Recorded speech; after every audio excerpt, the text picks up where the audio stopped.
जिल्ला टोड के गाउँ सुनिल श्रेष्ठ मेरो नाउँ मिल्छ भने हामी माया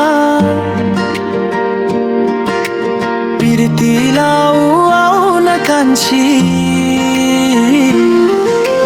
हामी सँगै बसी रमाऊ आमा र बाबाको एक्लो छोरो धन सम्पत्ति नभए पनि हामी एक साथ अगाडि बढाऊ यदि तिमीले हुन्छ भन्यो भने मन्जुरी भो मेरो एक मुठी सास रहेसम्म तिम्रो साथ छोड्ने छैन नि